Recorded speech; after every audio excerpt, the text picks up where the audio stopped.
Those thumps recorded in a house by a university academic have never been satisfactorily explained. They're the kind of poltergeist evidence researcher Tony Cornell has been evaluating for 30 years. A graduate of Cambridge, Cornell has lived all his life in the town, except for a spell as a naval officer. His interest in the paranormal was first roused in India by an old man who could apparently defy the laws of time and space. He said, well, my son, if you want to learn about wisdom of life, look over the hills, look over the hills. You see, he was standing next to me here like this. I said, what? He said, look over the hills. And I looked over the hills, and I heard the voice say to me, now do you understand? And I thought at the time, now do you understand? Turned, and the man wasn't there. He was the other side of a stream. It's a very fast stream rushing down with boulders in the middle of it. And I remember looking at him and thinking, well, how the devil did you get over there? Your toga's not wet. Where are the ropes? I couldn't work it out at all. I was thunderstruck about this. This is absolute nonsense. I'm being hallucinated or something. And he said, no, smiled at me and said, look over the hills, look over the hills. And I looked over the hills, and the voice then says, now do you understand? And I turned, he's next to me. And I went down from that mountain, not quite so cocky as the way when I came up it. Since that experience, Tony Cornell has investigated hundreds of supposed hauntings and never seen a thing.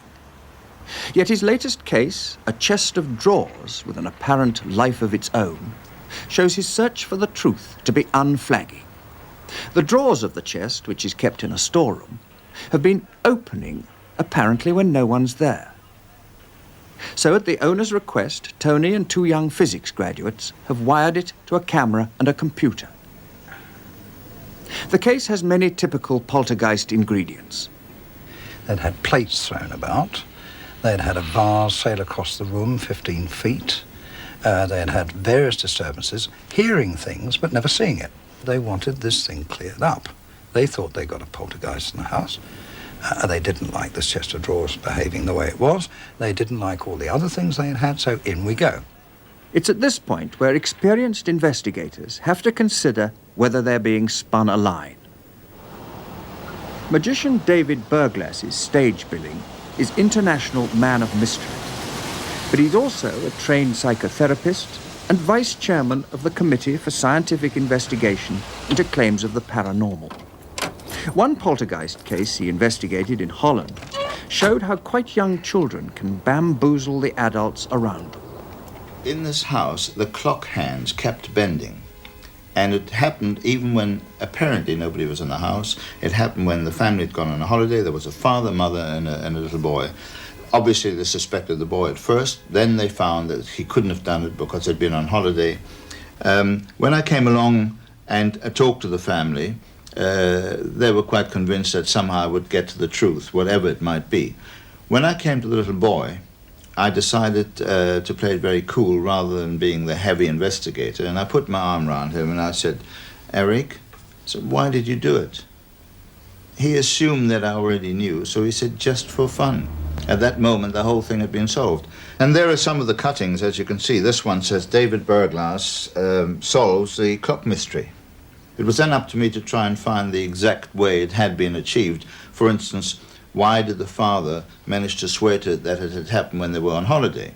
And the answer to that was, of course, that Eric had already bent the clock hands in the house just before they left. They locked the house up. When they came back, they discovered the bent hands. So they assumed that it happened whilst they were away. People often invent or embellish a poltergeist story in the hope of getting a lot of public attention. That is certainly not so in Tony Cornell's latest case. Those involved with the mysterious chest of drawers have refused all publicity. That's why in this recording Tony made of one of the witnesses, released only to Nationwide, we are preserving anonymity by distorting the sound of the voice. The very first thing that happened was I was sitting out here one day and I heard a crash and I went out and there was a little saucer on the table by the fireplace that had smashed in the fireplace. Yeah. And I said to how on earth did that smash? The most peculiar breakage was the one upstairs with the plate, the big plate of the set went across the room, smashed on the edge of the fireplace, and we went up, and it was in 3 pieces on the floor. I don't like being alone here with funny things going on, quite honestly. These are photographs taken by Tony Cornell of the baffling behaviour of the chest of drawers. One morning it was found with all the drawers pulled out. And there were other apparently pointless examples of interference. You see that the drawer here has been pulled out and wedged, the top left-hand drawer. It's been wedged at a very peculiar angle and is hanging down. Then we've got some more here where we wired the thing up to make sure that if anybody started pulling the drawers out or they came out mysteriously, it was set everything off. And you'll see by this photograph here that the 3 drawers have just been pulled out sufficiently, the 3 top drawers, not to break the electric contact, which is, again, a bit peculiar. Those who study these matters are concentrating on 2 possible explanations for poltergeist activities. One is that someone in the house unconsciously creates, perhaps through tension or aggression, a violent surge of energy which makes things move without being touched. The other theory is that disembodied spirits are somehow involved. Dr. Alan Gauld of Nottingham University, who's written the standard work on poltergeists with Tony Cornell, believes that as long as there's no fraud, poltergeist events are more likely to come from unknown forces linked to a human being on the spot. This case he investigated is one of the most mysterious he's ever known. He was a boy of about 12, living with his mother and an ancient granny in a terraced 2-up, 2-down house. About a week after they moved into this house, funny things started to happen in his bedroom. Very loud banging noises, like a strong man with a sledgehammer thumping and thumping and thumping away constantly at the floor of his room, terrifying the family. I got called in about the 3rd or 4th day of this, when the noises were still going on, and I've got a lot of tape recordings of them.